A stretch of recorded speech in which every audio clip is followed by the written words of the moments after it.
How's it going, everyone? Today we're going to be reviewing Boss Player's Grand Finals on Los Ratones, where he completely dominated. He had such a strong performance, so we're going to be going through the key points of each game, and what exactly he did so well to have such great performances across the board.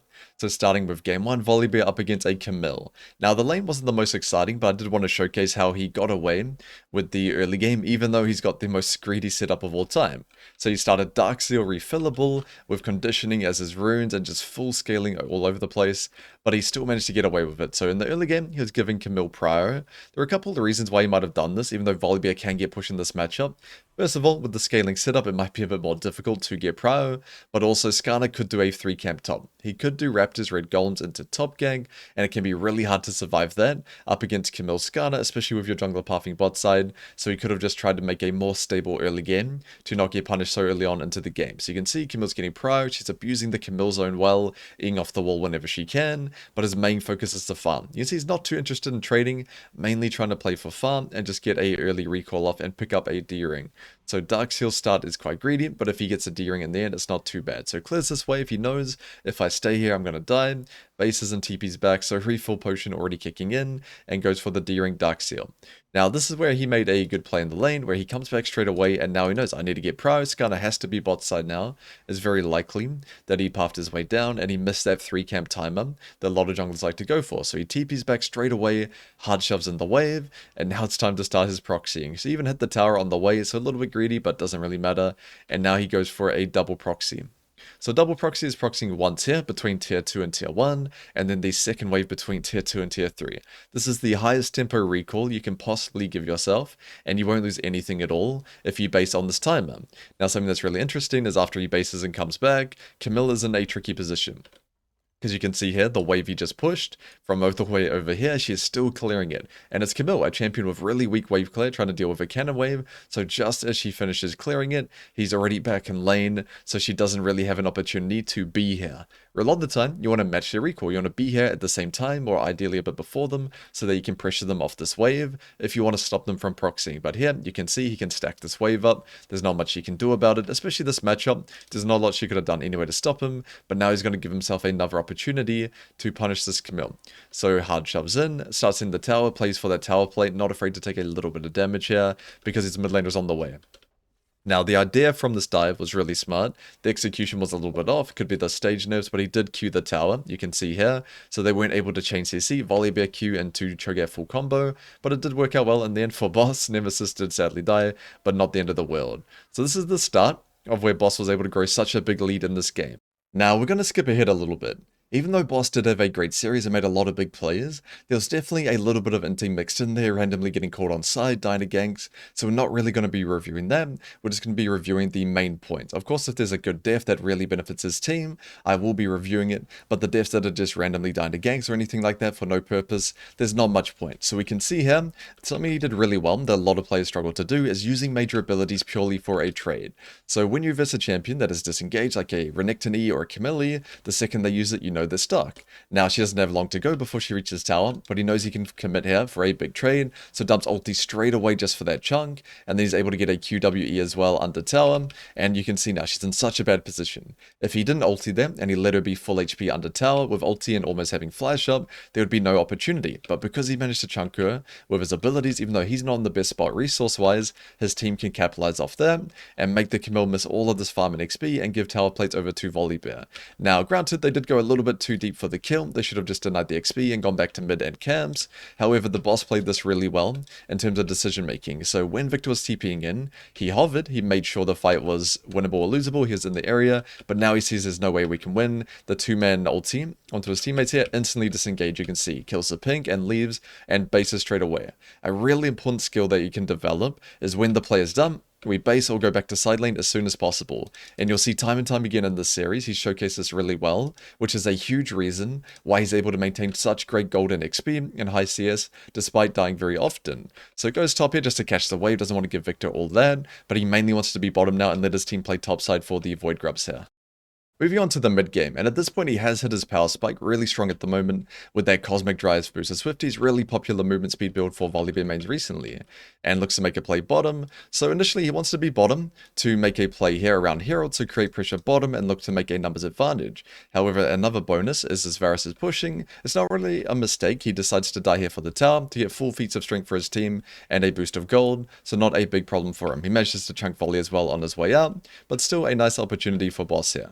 So looking to create pressure bottom, something that's really interesting is how high he values waves, because you can see he's not afraid to risk his life a little bit for this wave. There's no way he can die here, which is why I think this is good. He manages to double trump the cannon minion and jump out and burn the Victor's ulti as well, so it puts a lot of pressure. A really good skill to develop is pressuring side as hard as you can without dying. Now of course sometimes he does die, but there's a big difference between dying early on in the lane and really deep here. If you die here or here and you've killed the wave, the amount of pressure you create, the amount of tempo you make is going to be worth it a lot of the time, especially if you're already behind. But there, it's fine. He knows he can survive the burst and he's able to get away and get that wave as well.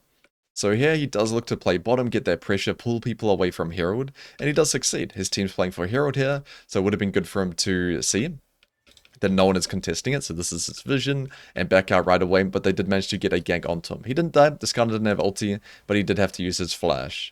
Now, in this position, this is where he made quite a good play, calling his team down, or they called it down, whoever made the call. Either way, this is a great play. This is a really spiked Volibear versus Camille. Triforce is still a good spike on her, but she's still a pretty vulnerable champion. Triforce and Tiamat, not the strongest champ in the world, and she's down 30 farm as well. So they call their team down, so they just finished Herald and they sneak the Rakan down, looking to make a play onto her. Really hard for her to survive any type of dive versus Volibear. Of course, he can disable towers, and this is what he does here. Sends it straight away and just chases her down, and able to get a kill, making her lose so much gold and XP here, which is a big reason why he was able to grow such a good gold and level lead in this game. Able to punish her on side quite often. They did it at the top early game, they're doing it bot in the mid game. Really hard for her to scale up with the amount of pressure that they're putting into her. Now here, he made a mistake, or he really likes Reckless, either way, dying, but he did get the wave before he died, and you can see this whole time how much of that farm Camille is missing out on. So at this point in the game, the next objective spawning is Dragon, and one thing I really appreciate from this team is the way they play around top pressure, because trust me, speaking from experience, a lot of teams hate playing around top pressure when you have the opportunity to 5v5. Dragon is spawning in 30 seconds, a lot of teams would call their top laner here right away, we need help, we need to get control, you need to be here ready for the fight, TP is going to take too long. But this team knows they have great disengage on their champions, and this Dragon is not actually a big deal in the scheme of things. The fight around Dragon is always important, but a second Dragon, a Herald, objectives like this, is perfectly fine to give it for opportunities on the other side. If they let Volibear do this, he can min-max his gold and XP, which he's been doing very well this game, and create pressure. Of course, there's a risk. If Camille just rocks up here straight away, someone on their team might die, like the Cho'Gath almost did, or they might have to give the Dragon, but giving Dragon and denying all these waves in the tier 2, if they send people on the other side, is going to be a great play anyway. So being willing to trade objectives and allow your top laner to do his thing in side lane is a skill this team has really nailed. So we can see here, he even proxies this next wave just in case Camille was there to stop him and to speed up the time which he kills the wave. And now he can pay it back. His team was patient enough for him, maybe not the Cho'Gath a little bit, but his team was patient enough for him to create top pressure, force Camille to answer him. And now you can see he's up 2 levels because they've allowed him to do this for so many timers in the game. And now he's able to push in Camille, rock up here 5v4, and they all have to sit under tower. If they walk out and they get engaged on by Rakan, or they try to fight themselves, they're going to be in a really tricky position here. And now you can see Camille TPing in. The TP is really, really late here. Now, granted, the fight didn't go well. The Cho'Gath did play too aggressive. He probably felt like he's invincible. When you go from squishy champs like Syndra to Cho'Gath, I can understand. However, the situation, the macro around this was really excellent in terms of the way they played around their top pressure. And the fact that he's allowed to do that in the first place shows they're a team that really utilizes his pressure here. So clears the mid wave and just bases straight away. You can see no time wasted at all. When the play is done, we base it, we'll go back to side as soon as possible. Granted, they stopped his recall, but you can see the idea is really locked in there. So now if we skip ahead a little bit, at this point in the game he's playing opposite of Arakan, creating that pressure away from the objective. Really consistent lane assignments from this team. I haven't really seen them mess it up the whole series, maybe once or twice, but very, very consistent. Now at this point, he's got a Rockabelt, so really cheap second item, just to give him a bit of extra threat, and you can see here it definitely pays off, able to pretty much one-shot this Camille over a little bit of time. So he gets the burst down, even though she dodges ulti with her ulti, he just does way too much damage, able to kill her there with that massive lead he's got. And warding over the wall, so who knows how much time can I hit this tower before I have to respect, and able to back off at just the right amount of time. Also here, one thing I really liked, Camille's still respawning in 20. So if he just lets this wave drop down, then no one has to answer it again. So he one-shots the wave again to make the Victor base and answer him here, pulling the Victor away from here. Because the number one champion you want most of the time when controlling an area is of course the control mage to poke people when they walk in and make yourself a bit of space to get vision down. But if you can pull Victor away from the Artican and force them so they have to send Camille top, because she's not strong enough to hold the volley, it makes the lane assignments really awkward for the enemy team here. So basing and coming bottom. Now something I really liked about his deploy, he didn't run straight bottom, being greedy for farm, and he didn't run straight here committing to the fight no matter what like a lot of teams do. He ran down mid. Now the reason this is good is it's very flexible. His team is attacking vision on this timer, which means the enemy team could be waiting in this bush or this one looking to fight them back, so if that happens he'd be in the area. But if not, he can go straight back to bottom and not drop the wave. The reason it's important he went mid and not straight here for example and then bottom is you don't want to drop the wave, and dropping the wave implies the wave would move past the halfway point because he took so long to get back bottom, which means the enemy mid and top would have a timer where they could group up and fight away from his pressure. But now he's able to catch the wave extremely high up. You can see he's based, he's hovered his team, and he's made it back in time to catch the wave so close to the tier 2, so he doesn't really drop his pressure at all unless he absolutely has to. So you can see that, pushes in the wave, gets the Scrying Bloom, eats the camp, so min-maxing his gold as well, and then looking to make a play very shortly. So basing, picking up his Spirit Visage, so huge 3-item spike, really good item on volley, of course, utilizes your W and your pass, your E-shield really, really well, and then an insta TP. So one thing I like about this is he was watching this area, finger on the TP, ready to go, straight away. It wasn't reactive at all. You can see the second they go in here, he burns his TP. They know they've hit the Q onto Skarnet, so starts his TP animation, and he's able to make it in time. So he rises to this fight, goes on the Varus straight away, full combo. Even though it's hitting Volibear Q, I don't want to gas it up too much. Being able to hit the Varus through the Skarnet was actually a little bit impressive as well, as it's a really big hitbox standing on top of the Varus, but he's still able to get his Q directly onto him. So good by him, full combo, buffers the ulti through the Camille ECC. It was actually a good hold by the Camille there, but he's still able to get the kill onto Varus there. And then just playing a nice front to back, chasing down the Victor here as well. You can see how much threat this champion has, especially when he's this far ahead in the game. So I'd say that was pretty much the game-winning play. There was one more later on, the highlight everyone wants to see, so I'll skip it a little bit. But you can see again, this guy does not waste any time. The second the play is done, doesn't need to help his team do Artican, anything like that, pushes in mid, maintains good gold and XP, and basing straight away. So able to get a really good advantage, level 16 versus 13 in this game, up against the enemy top laner, and now they want to be utilizing their Baron, so there he goes top here. So they set up a pick for him, and top side, you can see, trying to catch him inside, playing too aggressive for farm, but he's so strong at this point, it didn't really matter. So buffers the ulti through the Skarnet, push into the wall, gets a bite onto Camille here, puts his E down a little bit behind, because he knows Skarnet will pull him back into it, so able to get a shield, and then bite the Camille for I think around 800 HP here, 760, and stay alive at this point, and now just a complete raid boss in this situation, especially with Enchanter, like Ivern, the champion if you get fire ahead, which is another reason why Spirit Visage is so OP here. He can get the extra shielding bonus from his Ivern and his Rakan, so really good build as well, and really well played skirmish all in all. Moving on to game 2, and in this game he's playing Sion, which I haven't really seen him play before, must be a pocket pick. And if you're curious about his setup, longsword start, so as greedy as possible, with approach velocity and cashback, so really greedy, with conditioning and overgrowth as well. Of course, needing demolish, and looking to get prio in this game. So W start is the most efficient, as it's pretty good for trading as well, but also you can start your W stacking right away. You don't have to go Q start into W and miss out on a little bit of extra stacks from the first 7 minions. So mainly playing for farm, he will trade and get farm at the same time as you saw, but 7 out of 7, he's mainly playing for good farm here. So Q, you can see his main goal is to crash wave 2 as fast as he can and utilize that timing. So 12 out of 12 CS, make sure the wave goes in, and then looks to attack Vi. Vi, one of the weakest level 2 champions, so he went over to this blue trying to deny it from her. The problem is there where he hit it and made it chase him into the bush, where it would have been a little bit better for him to chase Vi out and try to pull the blue out of the tether range before Vi's smite came back up. But either way, it's not too bad, putting a lot of pressure onto her. while the Viego is just free farming.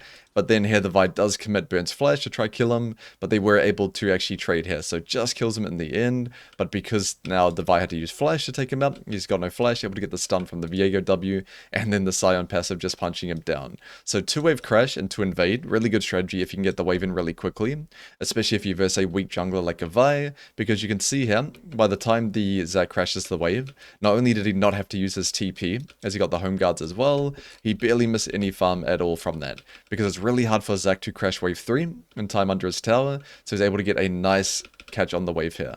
The Zac did proxy though, to give him some credit, really good by him. So he's going to be looking to pay him back, of course, and proxy as well, show him who the king of proxying is. So one-shots this wave as fast as he can, and then looking to run around the back. If you kill the wave fast enough, you can make it around the back even without boots, and he picked up a cull on his first recall. You can see it's quite common for him, Dark Seal into D-Ring, Longsword into cull, because he wants to get refill on his first buy, so he doesn't waste any gold on potions at all, so maximum efficiency. So something I like there, as he did assume that Zac was going to Q the Gromp, so he clicked off to the side to the wall, so he wouldn't be in the Q range to Q the Gromp and auto him. So good little trade by him, and you can see trying to trade and get the wave at the same time, with the majority of his abilities, and even though the Vi is on top side here, he has no threat of dying. The Vi just simply is not strong enough without red buff to kill the Sion here. And he can even go harass him on the Gromp. So kicks it away, tries to deny it, but it does reset quite easily. They must have made jungling a bit easier, because back in my day they would have reset, but not too bad for him. So still able to maintain this proxy here, kills this wave, and then goes for a double proxy around the back. Just a lot of pressure on the enemy team. Now they did send the bot lane top to kill him, but as long as he can kill the wave from here, perfectly fine. Because it's going to take so long, it's actually a really good example of good deaths from him, because you can see he killed the wave really deep. He's already respawned. His tempo is very similar to the enemy's. The enemy team made it to the tower now. He's really close, so even though he died, he barely misses out on anything. And this is another good example too. He's using his timing that he created. He doesn't have to go top for a long time. Because he killed the wave here, he bought himself so much extra time than killing a wave here would do, that he's able to make a pick onto mid. So run straight down mid out of base, holding this area, and able to commit kill with his ulti. So a really good stun by Nemesis there, and able to get the kill onto Xerath. And then right away instantly basing as soon as he can and TPing top. So if we go back and see how much did he miss? This is the wave after the one he killed. How much did he actually miss from dying and ganking mid and having to base and TP? He only missed 2 minions from that. So you can see how effective it is. If you do get caught for the wave, if you're really high up on their side, it's perfectly fine. But if you die and the wave is here, of course you're going to lose a lot and not buy yourself a big timer either. So something that I really liked in this situation, where it is kind of a lane swap, is the way that he plays it out. So a lot of top laners make one of two mistakes. One is dying in the lane swap by playing too aggressive, and the other, which is the most common one that 9 out of 10 top laners seem to do, sit under tower, sitting on their hands and do nothing. But the main goal is to pressure as hard as you can without dying. So you can see here he's stopping their base, even though he has to use his flash, he stopped their recall, he's ruining their tempo, and he didn't even take any damage from that, he only lost his flash, which if you think about flash on Sion, not the biggest deal. And then here you can see stopping the base even more, putting pressure onto them, slowing down their push on the wave as well, and just making it really annoying for them. So now this time it clears the wave and able to just barely miss out on stopping the recall here, but able to buy so much extra time and delay their recall. You can see how far behind in tempo they are. They missing out on golden XP and tower plates, even though they're 2 versus 1. So really good stuff by him. And then the way this upcoming skirmish played was also good as well. So initially you wanted to recall, of course, and head back to bottom, but the way he played the skirmish was quite well. So here you can see the Rao fully committed, Kai'Sa ulted, so straight away hits the Q, able to get onto him, and then go for a combo. One thing I actually want to gas up a little bit is the Braum skirmishing. I know it's pretty rare, we don't normally gas up supports here, but something that's really impressive, a lot of Braums would just WE right now. They'll jump, put up their shield, try to block auto attacks, but you can see how Reckless plays this out. So he jumps onto, gets a Q auto, then jumps onto him, still holding onto his shield by the way. Chain CCs, then ulti, so chain CCs the sound Q, his Q, and then his ulti into the wall at the very last second, just as the ulti CC expires. So the maximum amount of time, he was able to stop Kai'Sa from hitting with CC or from his shield here. Now you can see dodging the Xerath ulti. The main way to dodge Xerath ulti is to move in an erratic way. So clicks up, clicks to the right before he's even seen the Xerath ulti, able to dodge it there. And then here, this was kind of a situation where he just got stunned before he got knocked up, but a really good dodging, really good happy feet by him there. But to be honest, I'm going to give the MVP of that skirmish to Reckless because it's not every day you see someone skirmish so well on a champion that's normally so simple.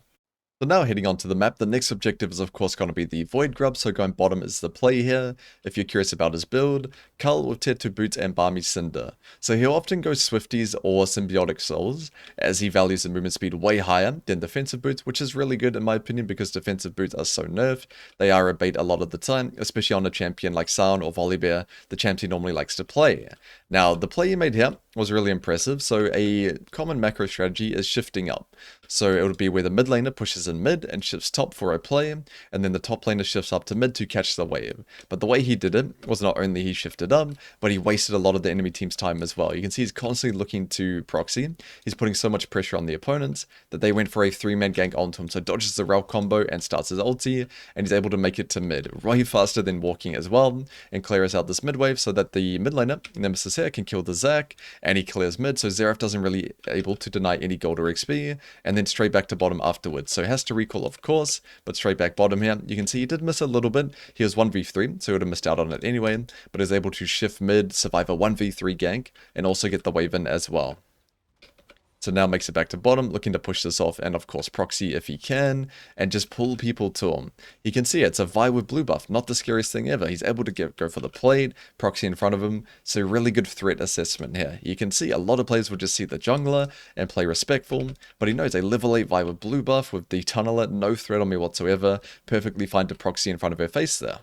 So now heading onto the map, lane assignments on point as usual. If you're wondering what the next objective is, in this case there's no dragon and no herald for a really long time, so the next objective is going to be the easiest tower to take, and in this case that is the bot tier 1.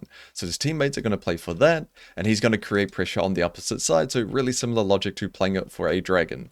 So you can see trying to create as much pressure as he can, and he really does here. So goes for a proxy between tower 2 and tower 3, and so he buys himself a really big timer. The Zac's not going to be able to deny any farm or hit this tower for a really long time because he caught this wave high up, and he uses that timer well as well. So kills wave 3 here, and then ultis mid, kills this wave as well, and able to break the tier 2. So really maximizing his pressure, gets 2 tower plates, gets the mid wave, the top wave. You can see such a massive CS gap here, and then rotates back top as well, picks up that wave. So really impressive stuff, able to maximize his pressure top, mid, and get a lot of resources at the same time. Now we're going to skip ahead to a macro play that I really liked in this game. So hitting bottom, opposite side of Arakan, and again, he has no TP. The Zac's not going to split push, so a lot of teams would call up the Sion to help get control and all that stuff, but he is going bottom here. Something else I like about Los Ratones is their drafting. He plays side lane a lot to min-max his gold, XP, and pressure, and they also have a lot of disengage in their drafts to facilitate that. In the previous game, they had champs like Israel and Rakan, really slippery champs, and a tanky mid. In this game, they have Syndra QE, they have Braum, they have a AD carry with a dash 2 games in a row. So you can see a lot of the champions they play are quite self-sufficient. They can survive, they can keep each other alive in terms of the Braum peeling everyone else, so he can create as much pressure as he can. He doesn't have TP here. If a fight happened, this could be a game-losing mistake, but his team is playing around it. They have great disengage in their drafts, so he's able to really get the most out of his playstyle. So breaks the bot tier 3. You can see the Kai'Sa didn't even want to try, just lets him break the inhib, and now he notices the Kai'Sa overextended on this wave, so instead of greeting for the mid inhib, he goes for the play on her, even predicts somebody was going to recall here. They sent 2 back, so really good flank by him as well. So you can see he pops ulti right away, cancels it early, just hits the E onto Kai'Sa, and able to pick up a nice free kill. And there at the situation, they get Arakan for free, but he doesn't need to hit it. So again, he's pressuring top, he's looking to a flank behind them, doesn't want to just walk in and be the meatball frontline for his team, leashing Arakan, anything like that. Really creative positioning here. So stands from far away, out of the Rel CC, gets a Q onto them, and now it's just really smooth sailing from there. So I'd say I'm really impressed most of all from this game is not only the way his team's playing around his pressure, but his decision making, how he really min-maxes his pressure. He doesn't just push in top and fog mid, anything like that. He'll proxy the way between towers, he'll ulti mid, all those things here, and you can see there, he has a pretty good understanding of when he should leave the side and play for a fight here, because he didn't greed for the mid inhib, anything like that. He flanked the Kai'Sa who was overextended, so really good macro in general this game. So now moving on to game 3. In this game here, he's playing AP Jax up against a Cassante.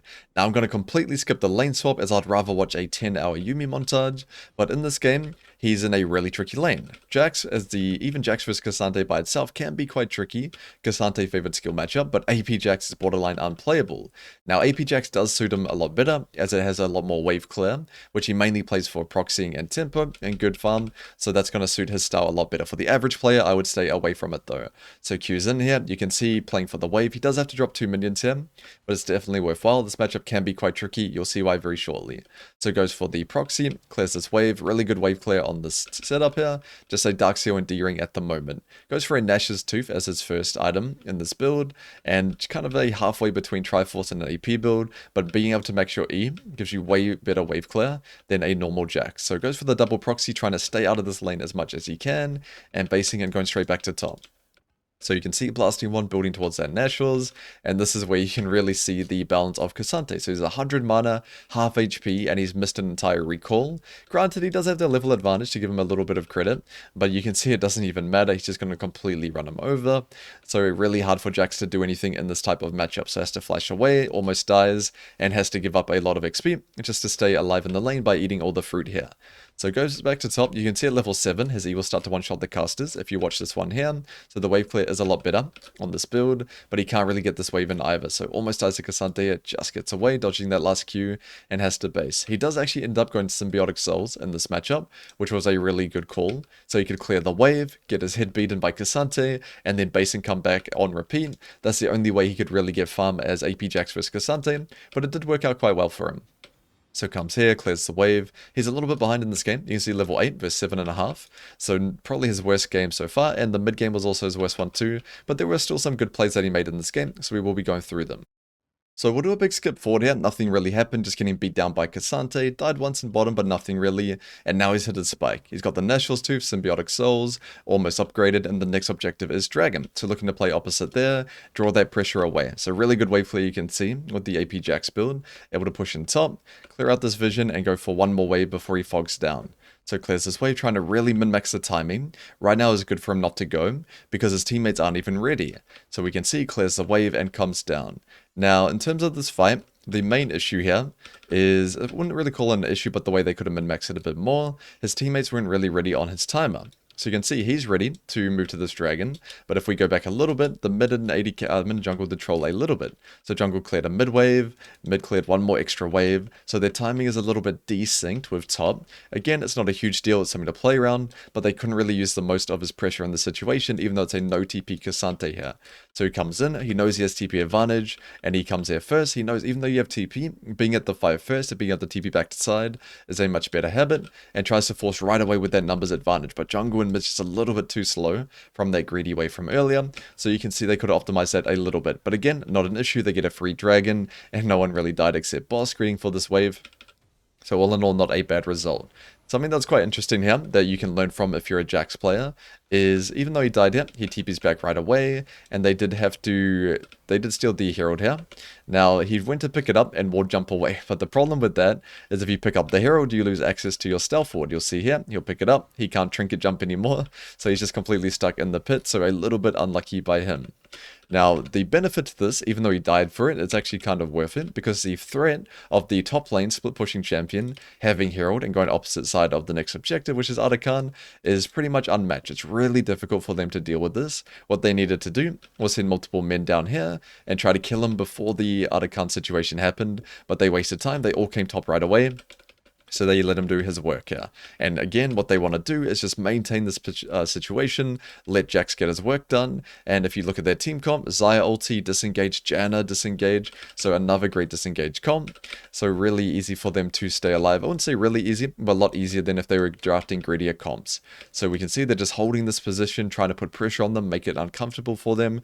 Because if they just fully respect it, they just farm mid and farm camps, then the enemy top laner would just base and come here right away.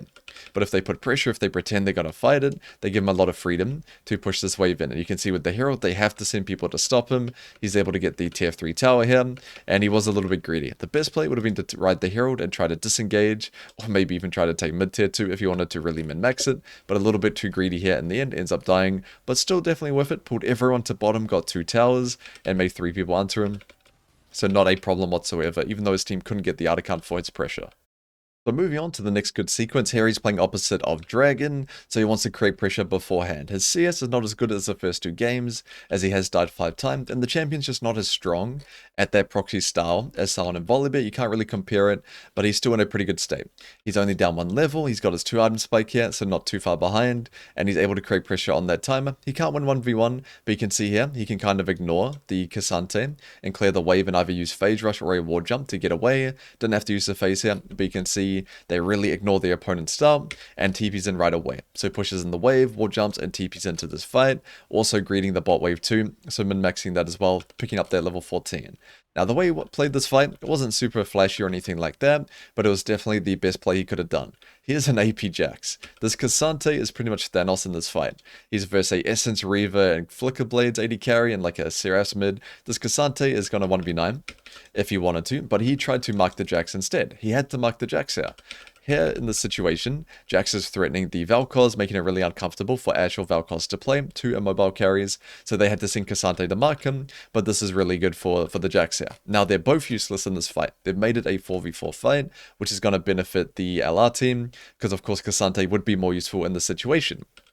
Now, they did lose a fight. If you're curious about why, the disengaged champions didn't fulfill their role in this case. So, the Janna, you can see, fell into the common mistake of just throwing out abilities, fishing for a Q, something like that. I'm pretty sure the ulti was a mistake, or they just wanted to heal up their team. Either way, a mistake as well. So, they blew both their disengage abilities and gave the enemy team an opportunity to engage on them when they were down. So, really impossible for Xayah to play out this fight. And even here, when we saw the Pantheon fly in, it would have been better for Wukong to mark the Pantheon. The Sejuani doesn't really have threat on this Xayah here, but the Pantheon definitely does. So if you marked the Pantheon, went for an ulti, maybe even tried to cancel the Pantheon W by predicting it, they could have saved the Xayah here. So the disengage didn't really fulfill their role here, but Boss did his job. They both did nothing, and he can just clear the wave straight away right after. You can see he really has a good understanding of the fight is won or the fight is lost, straight back to side and creating that pressure, maintaining good farm as well.